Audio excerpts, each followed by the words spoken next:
Oke, Assalamualaikum warahmatullahi wabarakatuh. Selamat malam semuanya. Pada video kali ini, kami akan mempresentasikan terkait dengan tugas besar SCM, di mana kita mengangkat tema mengenai analisis kebutuhan jumlah blok Twin Automatic Stacking Cranes dengan mempertimbangkan turnaround time kapal pada pelabuhan Teluk Lamong melalui pendekatan simulasi. Pada kelompok kita kali ini, berasal dari kelompok 8 kelas C, di mana terdapat 4 anggota. Yang pertama yaitu Fadila Aulia, yang kedua ada Muhammad Lutfi Akbar, yang ketiga adalah video, dan yang keempat ada Isanti Abita, saya sendiri. Oke, selanjutnya bisa di next.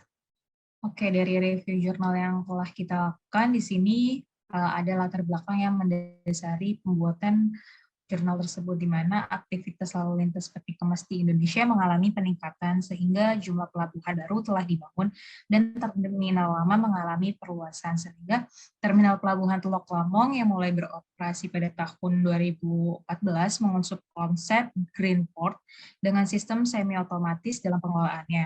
Hal tersebut didukung oleh berbagai fasilitas seperti halnya automatic stacking cranes atau ASC yang pada kesempatan kali ini kita angkat. Oke, bisa dilanjut. Selanjutnya terdapat pula permasalahan pada kasus kali ini, di mana produktivitas sebuah terminal pelabuhan dapat diukur dengan kemampuan terminal tersebut, di mana untuk memelihara standar waktu pelayanan terhadap konsumen, standar waktu yang dimaksud di sini ialah turnaround time. Turnaround time dapat didefinisikan sebagai waktu ketika sebuah kapal melakukan proses muatan atau pembongkaran peti kemas sampai dengan meninggalkan pelabuhan. Nah, semakin rendahnya turnaround untuk proses pembongkaran muat peti kemas, maka akan semakin baik pula kemampuan produktivitas terminal dalam melayani permintaan konsumen. Bisa dilanjut.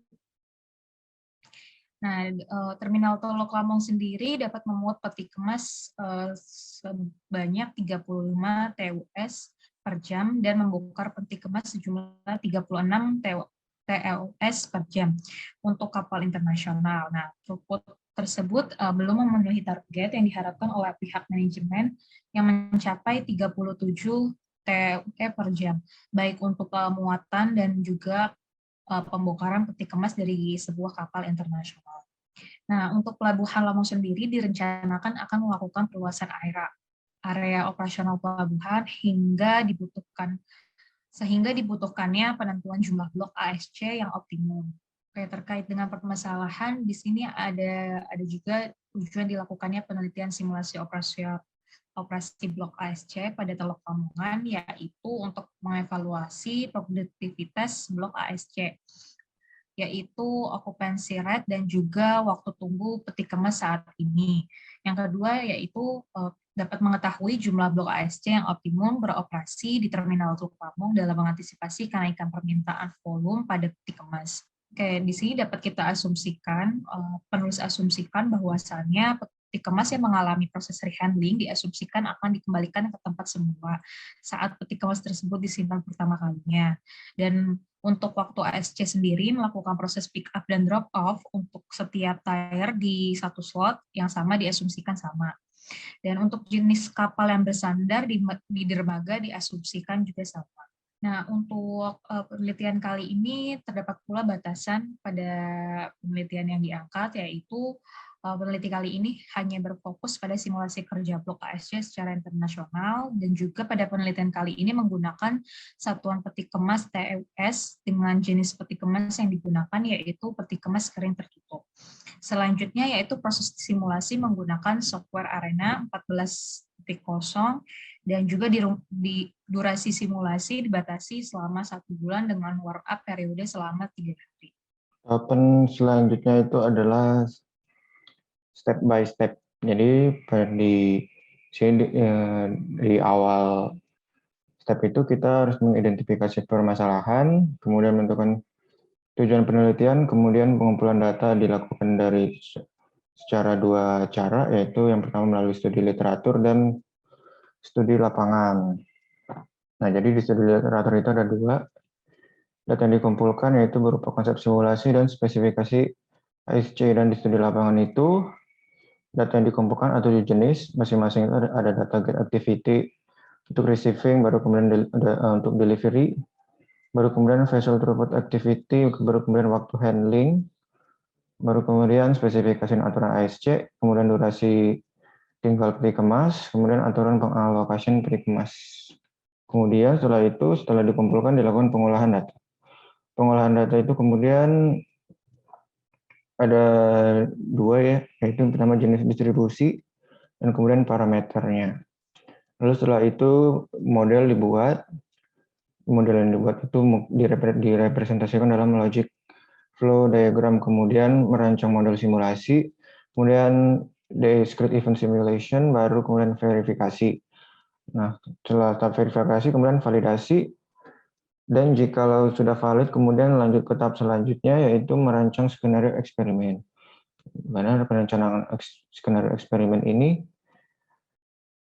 yang pertama itu meliputi skenario strategi penugasan transporter, dan kemudian skenario simulasi. Dan juga sehingga dihasilkan waktu tunggu peti kemas dan utilisasi blok ASC. Setelah itu kemudian data dianalisis dan diinterpretasikan. Kemudian masuk pada tahap kesimpulan dan saran.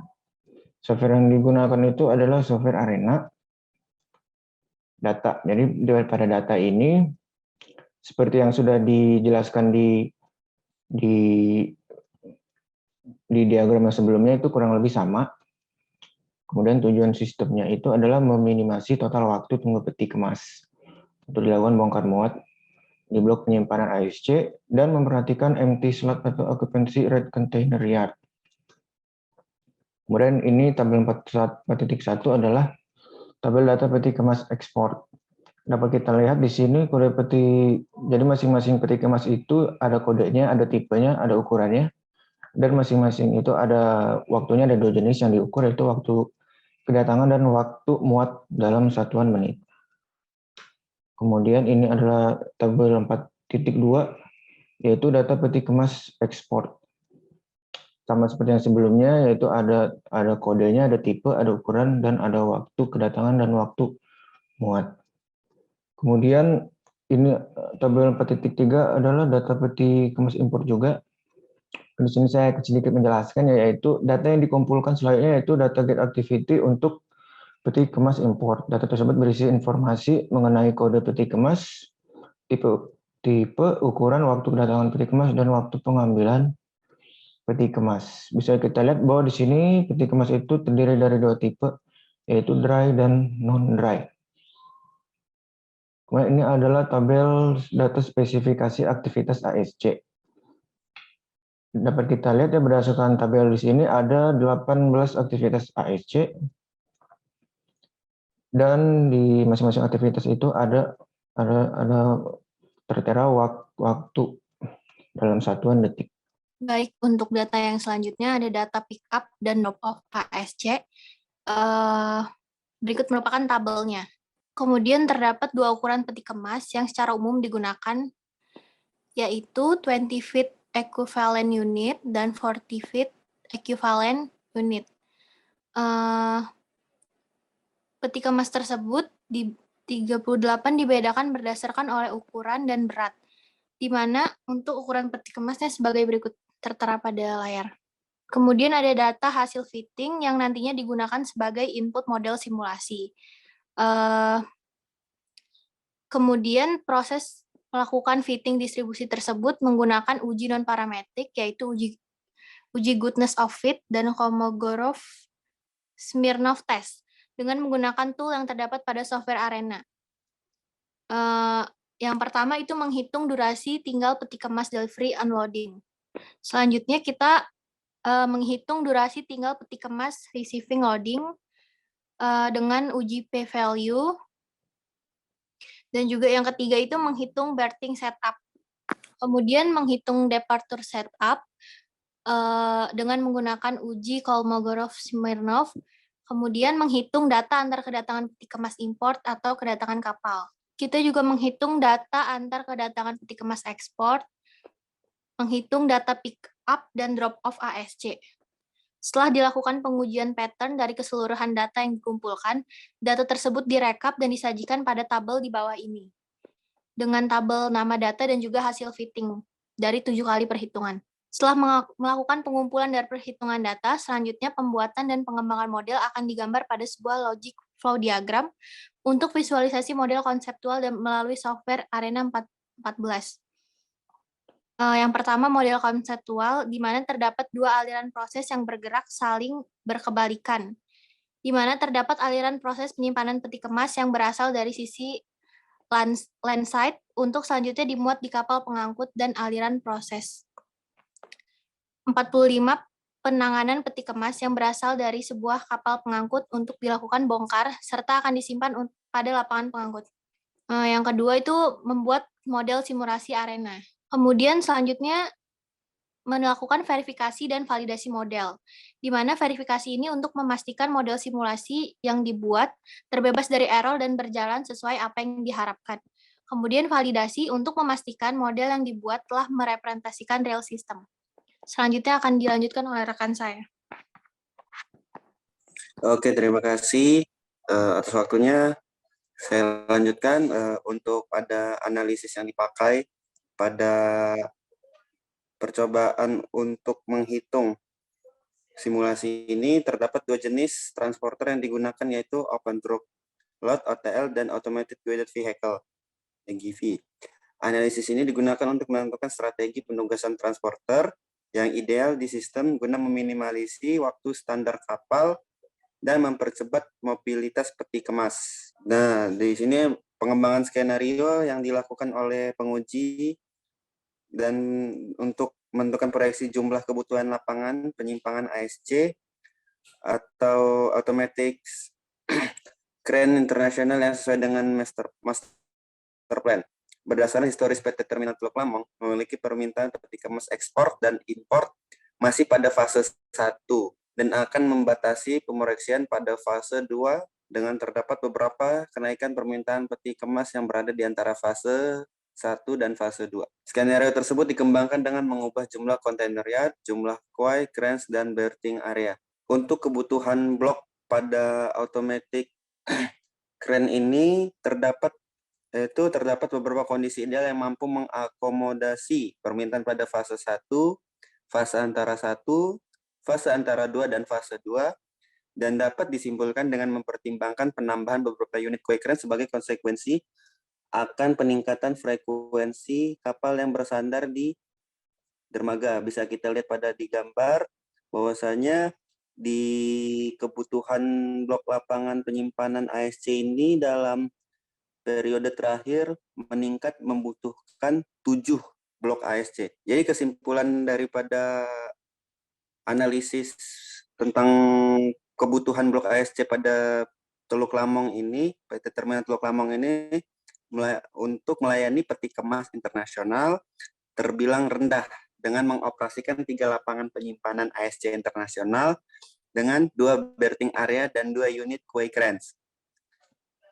Terus selanjutnya, untuk saran yang bisa diberikan pada kelompok kami untuk analisis dari penguji ini dan PT Terminal Teluk Lamong sebaiknya memperhatikan keseimbangan okupansi dermaga dengan lapangan penyimpanan atau blok ASC guna menghindari ketimpangan antara kedua resource atau fasilitas tersebut. Kekurangan yang dialami oleh penulis ini adalah model simulasi yang dikembangkan belum memperhatikan waktu perbaikan atau maintenance untuk resource landside ASC, waterside ASC, AGV, OTL, dan quay cranes. Penelitian ini belum memperhatikan perhitungan biaya pembangunan lapangan penyimpanan dan dermaga sehingga tidak kurang untuk memberikan informasi terkait biaya tersebut. Ya, sekian presentasi dari kelompok 8 kelas C. Terima kasih atas perhatiannya.